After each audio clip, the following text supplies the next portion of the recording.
ரெண்டு கேள்வி கேளுங்க தலைவர். அஜித்தோட லாக்கப் விஷயத்துல காவல்துறையை அந்த நம்பர் பிளேட்டை மாத்தி ஒரு அழைச்சிட்டு ஆனா இப்ப அந்த பர்டிகுலர் கேஸை பொறுத்த வரைக்கும் சிபிஐனுடைய வசத்துக்கு அந்த கேஸ் போயிருக்கு. அதனால் நிச்சயமாக சிபிஐ விசாரித்து நீதியை நிலைநாட்டணும். அதிலும் குறிப்பாக அந்த சம்பவத்தில் ஈடுபட்டிருக்கக்கூடிய காவல்துறை சில அதிகாரிகளே அஃபீஷியலா நம்பர் பிளேட்டை மாட்டியிருப்பதாக பத்திரிகை நண்பர்கள் நீங்கள்லாம் போட்டிருக்கிற 2 நம்பர் பிளேட்டு, ஒன்று TN1G இன்னொன்று TN1G, கீழே இருக்கிற நம்பர் வேற. இதையெல்லாம் நிச்சயமாக சிபிஐனுடைய இன்வெஸ்டிகேஷன்ல இது உண்மை என்று கண்டு வந்தால் ஒரு அரசே தவறு செய்ய ஆரம்பித்தா மக்கள் யாரை நம்புவாங்கன்னா, எப்பவுமே அரசு தவறு செய்யக்கூடாதுன்னு நம்ம நம்புவோம். சிஸ்டம் தப்பு பண்ணக்கூடாது. இன்னைக்கு சிஸ்டத்தை காப்பாற்ற வேண்டிய அதிகாரிகளே தவறு செய்ய ஆரம்பித்தால் அது எங்கே சென்று முடியும்? ஆனால் முதலமைச்சர் அவர்கள் இதற்கு முன்பு சொன்னாங்க, காவல்துறையினுடைய இன்டர்னல் ரிஃபார்ம்ஸ்க்காக நாங்க ஒரு ரிட்டையர்டு நீதியரசரை வச்சு 1 மேன் கமிஷனை போட்டாங்க. அந்த 1 மேன் கமிஷன் நீதியரசர் போட்ட பிறகு அவருடைய பாதுகாவலருக்கே ரோட்ல வெட்டு விழுந்துச்சு. அது வேற கதைங்கன்னா, அது ரிப்போர்ட் என்னாச்சு?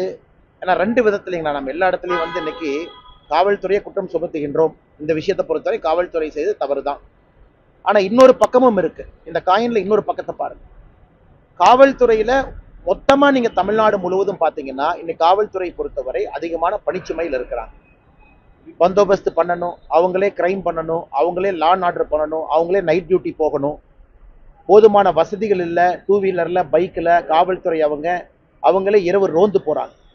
ஸோ காவல்துறையினுடைய பணிச்சுமையும் ஒரு பக்கம் மிக மிக மிக அதிகமா இருக்கு. அதனால் காவல்துறையில எங்கேயோ 2-3 காவலர்கள் தவறு செய்வதற்காக ஒட்டுமொத்த காவல்துறையும் நாம் தவறு செய்து விட்டார்கள் என்று சொல்வதை விட இந்த அஜித் கேஸ்ல காவல்துறை தவறு செஞ்சிருக்கிறாங்க. அது ஒரு பக்கம்.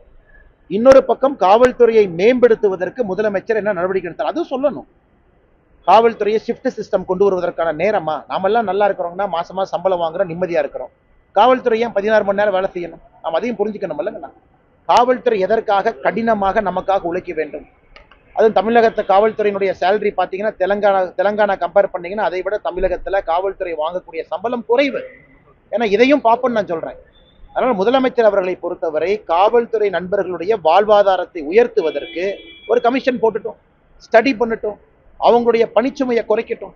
ஆனா அஜித்குமார் கேஸாக இருந்தாலும் கூட தூண்டுதல் இல்லாம ஒரு காவல்துறையினுடைய கான்ஸ்டபிள் வேலை இல்லாம போய் அஜித்குமாரை துன்புறுத்த போறாரா? அவருக்கு என்ன பர்சனல் இன்ட்ரெஸ்ட் அது இருக்கா? வெளியே இருக்கக்கூடிய அதிகாரிகள் தூண்டுறாங்க.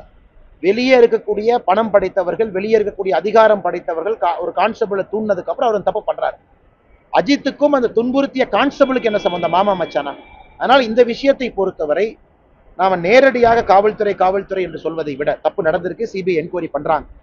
காவல்துறையின் மீது இருக்கக்கூடிய அழுத்தத்தை குறைக்கும் வரை தமிழகத்துல இது நடந்துகிட்டே தாங்க இருக்கும். பணிச்சுமை அதிகம், காவல்துறை ரெக்ரூட்மெண்ட் நடக்கிறது இல்லை. நேற்று பார்த்த ரொம்ப அழகா அந்த டிஒஎஸ்பி அவர் ட்ரைனிங்ல அவர் அந்த வால் வாங்கியிருந்தாரு, sword of honour, best training. எவ்வளவு அற்புதமா தன் மனைவியின் மீது மண்டியிட்டு அந்த சார்ட் ஆஃப் ஹானர் சார்டை கொடுத்து அந்த மெடல் எடுத்து அப்பா கொண்டு அம்மா கொண்டு குழந்தை கொண்டு மாட்டி பார்ப்பதற்கே கண்கொள்ளா காட்சி. அப்ப நினைச்சேன் பணியில சேரும் பொழுது இவ்வளவு அற்புதமா சேர்ந்திருக்காரு. இதே டிஒஎஸ்பி அவர்கள் 10 ஆண்டுகள் கழித்தும் குடும்பத்தின் மீது அந்த பாசமா இருப்பாரா அப்படின்னு. ஏன்னா அந்த நியாயமான கேள்விங்க என்ன. அதனால் காவல்துறையின் மீது இருக்கக்கூடிய பணிச்சுமையும் ஸ்ட்ரெஸ்ஸும் குறைப்பதற்கு முதலமைச்சர் நடவடிக்கை எடுக்கணும். சும்மா காவல்துறையை பயன்படுத்திட்டு இருந்தா என்னென்ன பிரயோஜனம்? அது பண்ணாத வரைக்கும் இன்னொரு அஜித்து நடக்கும். அதனால் சமுதாயமாக நாம் எல்லாம் கேள்வி எழுப்பணும். காவல்துறையை சுத்தப்படுத்தி ரிஃபார்ம் பண்ணி அவர்களுக்கு தேவையான சலுகைகளும் கொடுக்க வேண்டிய நேரம் வந்துவிட்டதாக நான் பார்க்கிறேன்.